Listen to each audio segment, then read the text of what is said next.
그럼 다음 이슈로 넘어가겠습니다. 두 번째 이슈입니다. 상한제 앞두고 엇갈린 분위기.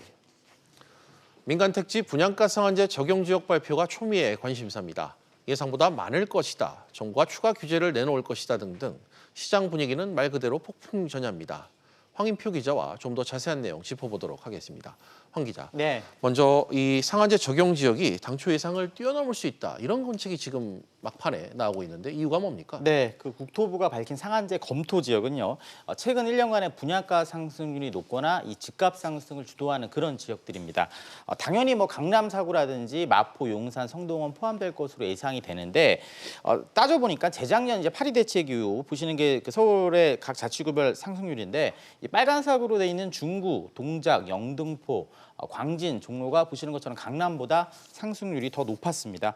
따라서 이들 지역의 일부 동 지역이 상한제 적용 대상이 될 수가 있는 겁니다. 이 밖에 이제 수도권 같은 경우 투기 과열지구인 과천과 성남, 분당도 상승률만 놓고 보면 서울보다 더 많이 뛰었습니다.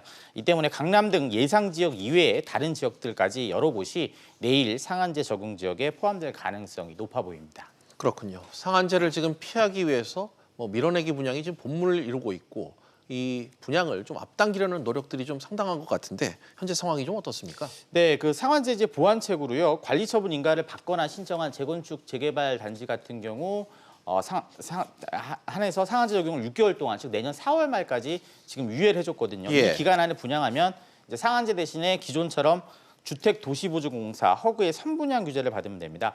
분양 가격이 어떻게 변할지 모르다 보니까 상한제 대신에 차라리 지금의 규제가 낫다고 판단한 단지들이 분양에 속도를 내고 있는데요.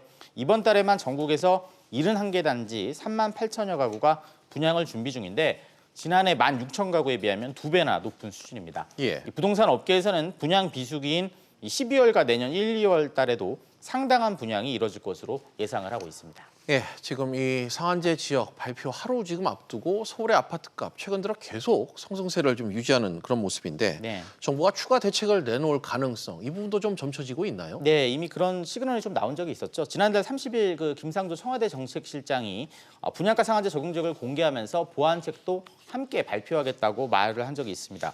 여기에 여당 일각에서도 내년 총선을 앞두고 이 주택시장 안정화 대책이 필요하다, 이런 지적도 함께 나오고 있는 상황입니다.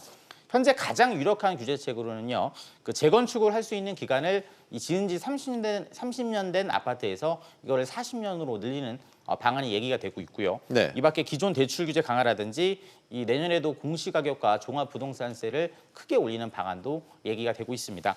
이 상한제로 새 아파트의 분양 가격을 떨어뜨리고 또 추가로 기존 아파트 값의 상승을 이끌어왔던 그 재건축 아파트 값도 묶어두려는 그런 방안으로 해석이 되는데요. 다만 재건축을 추진 중인 단지들마다 갑자기 10년으로 이 기한을 늘려버리면 이 사업이 늦어질 수가 있고 또 기존의 주택을 소유자들 같은 경우에 이 세금 부담이 높아지면서 이 불만 역시 크게 터져나올 것으로 예상됩니다. 네, 황 기자 잘 들었습니다.